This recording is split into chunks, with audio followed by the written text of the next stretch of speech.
Assalamualaikum warahmatullahi wabarakatuh. Apa kabar siswa semua? Saya harapkan seluruh siswa dalam keadaan sehat walafiat. Kali ini melalui video singkat, mari kita belajar bersama materi IPA kelas 9 UPT SMP Negeri 21 Gresik. Pada pertemuan pertama kita telah mempelajari sistem reproduksi sel, atau dikatakan juga pembelahan sel, bahwa sel itu mengalami dua pembelahan, bisa secara mitosis dan secara meiosis. Nah, pada kegiatan pembelajaran 2 kita akan mempelajari struktur dan fungsi sistem reproduksi pada manusia.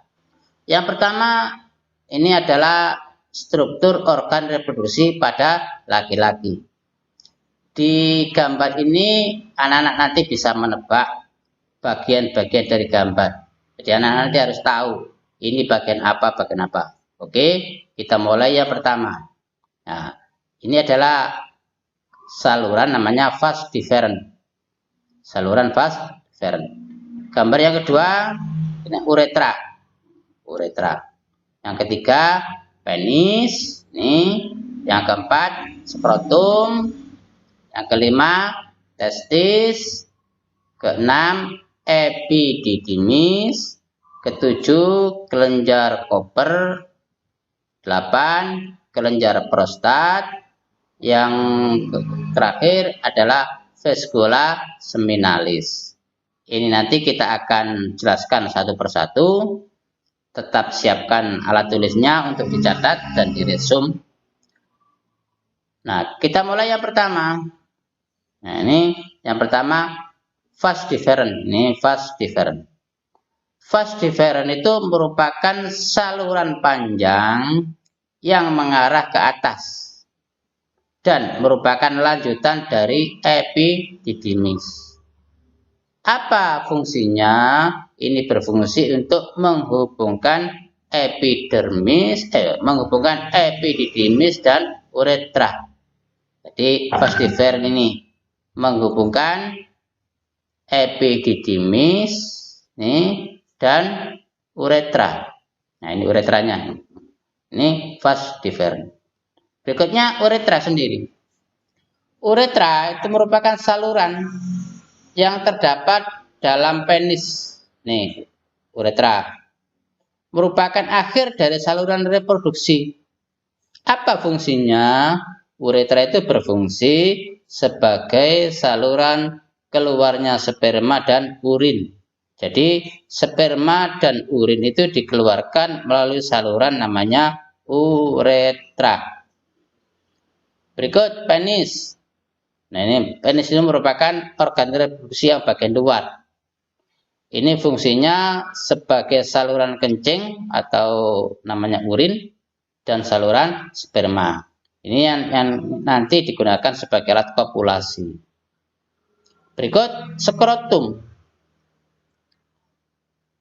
Apa itu skrotum? Skrotum itu merupakan bagian seperti kantong. Jadi bentuknya seperti kantong. Ini terdapat di dalamnya itu terdapat testis. Jadi ada kantong ini, di dalam kantong ini ada testis.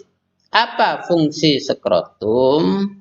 Menjaga suhu testis agar sesuai dengan produksi sperma. Jadi memelihara suhu supaya produksi sperma tidak terganggu. Nah, kita lanjut. Berikutnya testis. Nah, ini testis. Pada manusia ini mempunyai sepasang testis tersimpan dalam skrotum. Jadi bentuknya seperti bulat telur. Apa fungsi testis? Testis itu berfungsi untuk memproduksi sperma dan hormon testosteron. Jadi tempat produksi sperma itu berada pada bagian alat reproduksi laki-laki namanya testis.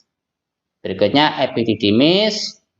Epididymis ini merupakan saluran yang paling saluran keluar Jadi saluran yang keluar dari testis, nih, epididymis.